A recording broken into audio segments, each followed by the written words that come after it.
Hey guys, it's Ed again. I'm going to shoot a little video tonight of some parts that I got in the mail.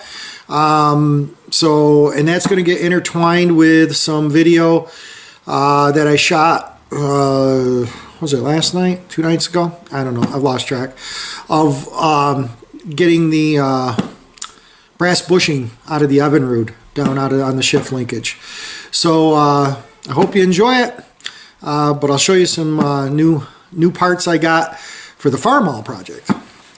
Okay guys, like I said, we got some new parts, and I would for the Farmall, and I'm going to be doing a 12 volt conversion at some point. It's still awful cold up here, so I'm probably going to wait a couple weeks. The Evinrude, I'm real close to getting it done and getting the boat out of storage, so we should be in pretty good shape to get get that project all buttoned up. And when that one gets done, we're going to move on to the Farmall. So what I've done is I have purchased, this is a brand new, I think they're 30 amp, I want to say. I might be wrong with that, but I believe there to be a 30 amp alternator. It's a one wire racing alternator, they call it. They're 50 bucks shipped, $53, $52. It's an eBay special, and supposedly they work very well for tight areas. I know you probably can't see it, but I mean, that's my hand. I don't have a very big hand, but it's a very small little unit, so that'll be cool. I did get some other parts too, but I'll try to stick to the, oh yeah, where am I missing another part? Okay. Anyway, we got a ballast resistor here, because when we convert it over to 12 volts, if we put 12 volts into the coil and into the points, we will fry it. So this is just a typical, kind of like what they would have used on the Chryslers back in the day in the 70s. I also, this is a new old stock. It's a little beat up. I got a good deal on it, so I think it was 10 bucks. But as you can see, it's an old Napa Eklund box, and it has a brand new coil in it. So hopefully 12 volt coil, that will work. So between the alternator and the ballast resistor, the new coil, and so anyway, yeah guys, this is an new old stock. It looks like it's been on the shelf for a couple million years, but it has all the components inside of it. It looks like it was a good amp meter back in the day. So again, eBay deal, super cheap, so can't kick it. The other thing I bought was for the XR75. It needed new grips, so here's one of them. And for the price of the new grips, I actually got a new twist throttle too. So I'm not sure it's a good one or a bad one, but it's Chinese, who knows. And that came with even a throttle cable, but it looks too short. So, but this was the main part, and for just the grips, it was the same price. The other thing that I got is for the old XL 125. I had somebody comment on one of the videos and was suggesting that I actually get this little guy.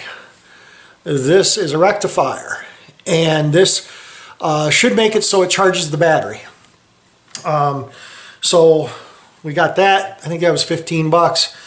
And so yeah, so we ended up with quite a few new pieces and new additions to work on some projects. So stay tuned. Right in this video coming up in a second will be some video of the trying to pull that brass bushing out of the base of that lower unit. So enjoy. Hey guys. I'm working on trying to get this bushing up out of here because the shift O-ring right here needs to be replaced. It's in the kit. If it needs to be replaced, I don't know. I did come up with a little plan here. I did some research on YouTube, and I found a guy on there who basically one of the procedures can be to tap this bushing, which I will show you. Okay, you see that bolt sticking up through there? There's a bolt right there. That bolt is going through a brass bushing. I know it's kind of greasy and ugly to see down there. That bushing's got to come out. So what I ended up doing was, if I can knock this out, let's see if we can just push that down through. There we go. What I did was I had a bolt, actually, just like this one. Okay, carriage head bolt. It's pretty long. Just something I picked up. There was a bunch of them, I think, in a box somewhere I grabbed. So what I did was I ground down the end of it to create a little catch. This is the diameter of the shift shaft. Here's the shift shaft. These are the same diameter, which is a little bit smaller than this 1/4 inch, or actually a little bit larger than this 1/4 inch thread, 1/4 20. Problem is, of course, the freaking bolt wasn't long enough, so I had to get creative. I had a piece of bracket here. I don't know if it's going to be thick enough. As you guys can see, it's not an 1/8 of an inch. It's heavy 1/16, and I've already bent it up.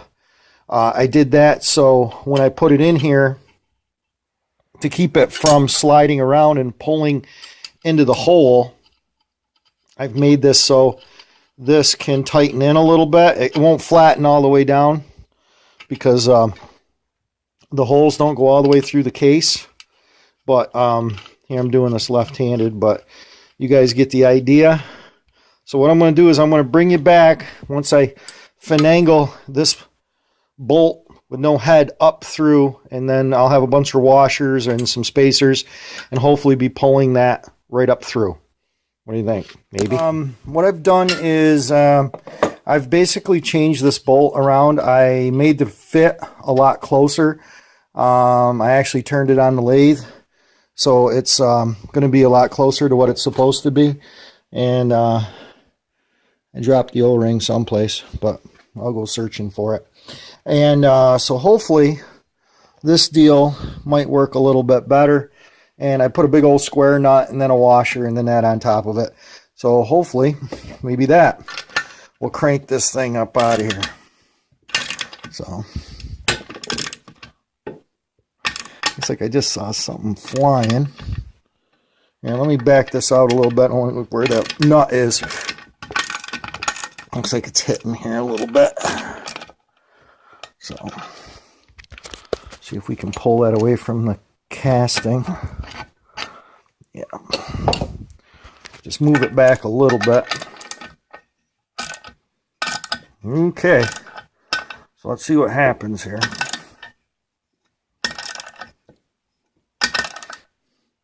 Again, it sucks because you can't really see what's going on.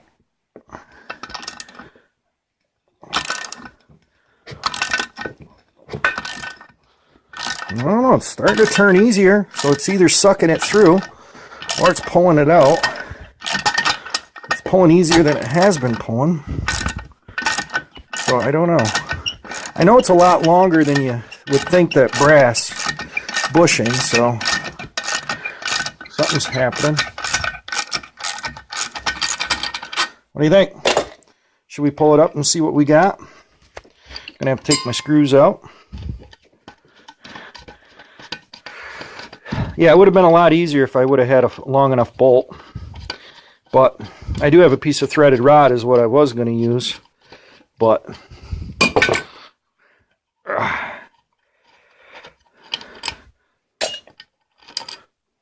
okay, let's hope there's a brass bushing stuck to the bottom of this. Look at that. So without causing too much damage, I don't believe, I have sucked this thing up out of here. So that works, guys. So keep that in your toolbox of thoughts and processes. That seems to do the trick. So I'll get this cleaned up and find the O-ring that I dropped. And we'll be adding to this video a little bit later.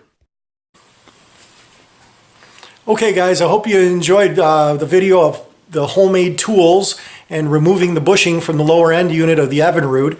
And I will probably get back at it this weekend and hopefully get you some videos of reassembly of the lower end.